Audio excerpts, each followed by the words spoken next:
All we wanted to do was create a video series for small business owners that answered their questions about growing a business and running a business. And that's why we created the video series, and we got like 6 experts. We shot 7 episodes. It was great. We totally got it in the can. And then we decided we needed to change the name of the show after we'd already shot all the episodes and said the old name on film. So now the name of the show is Ignition because we help fuel small businesses, which I love. It's just now we have to come up with a clever way to get around the fact that we've already said the old name of the show. Should I tell you about my mother now?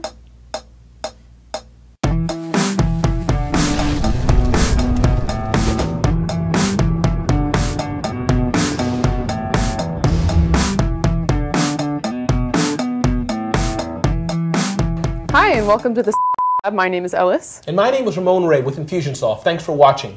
We know that small business owners have a lot of challenges. And what we want to do on this Lab is help you fix some of the challenges you have. And one of those challenges that many small businesses have is, how do I get new customers? And I would even say, more importantly, Ellis, how do I keep the customers I have and have them buy more from me? So that's what we really want to do on this. That's right, and that's why we're here every week to answer your small business sales and marketing questions. Awesome. So Ellis, tell us, what is our question of the week? Our question of the week is from Alex. I've been in business as a marketing consultant for 4 years, and the business is doing really well, but I want it to grow and become something great that can continue to provide for my family and my employees. I'm working every day. I even worked through our last 2 vacations. I used to love working on my business every day, but now it's feeling like something I have to do, and honestly, I'm just not as happy as I used to be. I'm tired, I'm fighting with my spouse more, and my business seems more like a burden than the passion project it once was.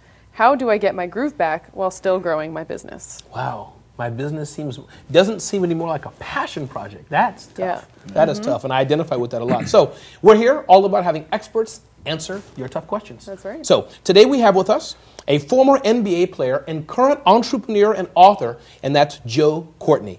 And Joe, we're glad to have you here with us today. Thank you very much. I'm glad to be here. Awesome. And before we begin, I do want to give a shout out to your book here, which is A Life Above and Beyond the Rim. So we definitely want you to check that out. And I think that, Ellis, I have read it. Gathered some of the thoughts, I think, as well, that we're going to talk about today. And you've read it. I have read the book. Great. Yes.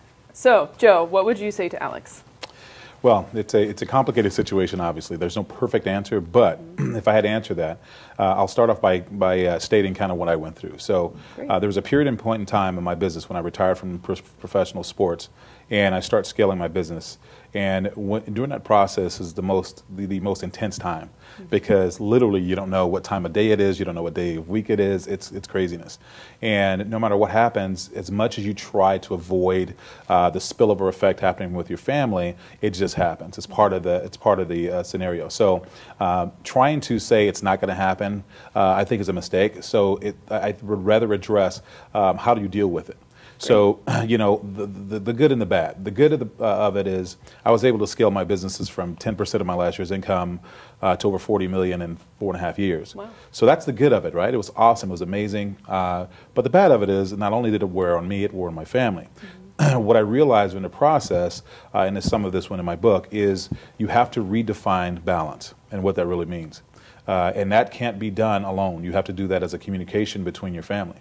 And you also have to enlighten them and acknowledge what you're getting ready to go through, what your desired outcome is, okay? And I use the word desired outcome because specifically desired outcome addresses where you're trying to go. If you say goal, there puts a time on it, which is good to have as a milestone, but the problem is when that time comes and it's not achieved, then your family says, how much longer? How much longer? So when it's a desired outcome and the group agrees on the desired outcome, now you've got a full-figured plan there. You've got something that you can achieve. And chances are, when you focus on the desired outcome, you're going to actually reach it a lot more efficiently and a lot faster.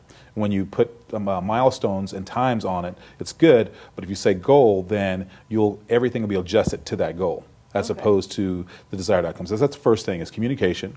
Redefine what it is that you're trying to do, replace the word goal with the desired outcome. And the last thing is, when you have the ups and the downs, communicate to a certain level with your family, but I would actually draw a line at bringing business home. Okay? That's what actually wears the most on people, because it's those hours in a day. So you've got to dedicate to your business, absolutely, to make it. But then you also have to dedicate time to your family as that balance, because you can get almost to that finish line. Okay, and as I speak about in my book, and the thief will rob you from everything on both sides of the fence. So once you've communicated, you at least address it, but then now you've given that time to your family to create that balance. And you cut, I don't care if it's just a couple of hours a weekend or whatever it is, they got something they can count on, it's consistent, and you never break that rule. And so something I'm also hearing you say is that you don't have to take on this burden alone of balance. Like, it's not your burden alone to balance your life, right? If you bring in the people around you, they can help you balance better. Absolutely, especially the people that you're going to be, or the people that are going to be affected by it. And like I said, it's like, nobody wants to go into war and wake up one day and say, what's going on? You know what I mean? Right. It's like you want to know, prepare them. Preparation is a key. If you set the correct expectations, then it's great. Everything can work itself out. I think that's a really excellent point. No, it's a powerful point. It's amazing you said about letting go. One of my ventures is Smart Hustle Magazine. Awesome. I've had to learn to let go myself, say with editorial, because usually I'm so used to doing my own editorial, deciding who writes and all this. I'm now to the point, I'm sorry, you'll have to ask somebody else if they can write. So that's one point. But, that's awesome. But I wanted to go back to what you talked about, Joe, about a goal versus a desired outcome. Can you highlight that a bit briefly? Meaning, are you saying that with a desired outcome, that you're always in perpetuity going onward, or are you saying there's a finite way where you'll say they're stopping? If you get what I'm saying, meaning you have a business which you love, I don't know if you'll ever stop per se. Is that what you meant, or did I misunderstand? So your desired outcome, like I said, once you identify why, right? So let's say the why of why you're doing the business it's pretty obvious that they want to have fulfillment of some sort. I mean, that's one side of the fence. But I mean, what is the real finish line for you? Is the finish line when your business gets to a point where you have the time you want to spend with your family, you have the revenue you want? Is it a certain stature? Is it a line you cross? Identifying that is absolutely critical, because how do you know when you get there if you don't know where you're going, right?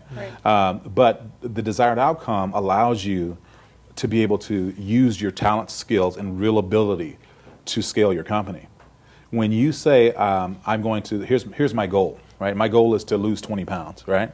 Now, if you go to a gym and you say, okay, I want to lose 20 pounds, you can hire, and so they can do two things. They can help you lose 20 pounds, or they can help you lose 20 pounds in the time that they desire. Got you. Okay? So if it doesn't really take 8 months to lose 20 pounds, if you can do it in 40 days, then what's the difference, right? The difference is, what's your desired outcome, right? And if you're truly reaching for that desired outcome, you can actually reach those quote-unquote goals a lot faster. And then once you reach that goal, now going back to problems I have, once you reach that goal, then what happens? Because you're not going to stop, of course. You're an entrepreneur, you're in business, you still love what you're doing.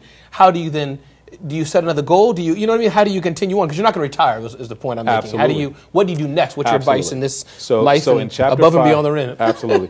And I deal with that tremendously. Like I mentioned before, I got to a point where my wife says, how much is enough? Right. And then I had to hit the reset button and understand why I was really chasing and doing what I was doing. Chapter 5, I talk about that, exposing the thief. And a lot of times the reason... Exposing the thief. Exposing the thief. I like that. Okay. And the thief from within. Okay. And so it deals with... it talks about how a lot of the things that drive you aren't really what you say they are. And if you're wanting to operate in utmost integrity, which you should want to do in your business, you should want to do with your family, you should want to do that as a human being, operate in integrity. Integrity is 100%. And so you have to be 100% congruent to what you're doing and being present, right? Well, it's impossible to do that if you don't really know what's controlling you. Awesome. Definitely. Well, Joe, thank you so much for being here. Absolutely. Thank you very, very much. Thank you guys for allowing me an opportunity to speak here. I appreciate it. Nice to talk to an athlete, an entrepreneur, an author. And again, thank you. Your book, Life Above and Beyond the Rim. And beyond. Thank you very much. Appreciate it. All right. Thank you. So that's a wrap. My name is Ramon Ray. Thank you for watching this. And if you're an expert or if you're a small business owner and you'd like to be on our show, you can reach us at blog@infusionsoft.com. That is also where you can email us if you have a question.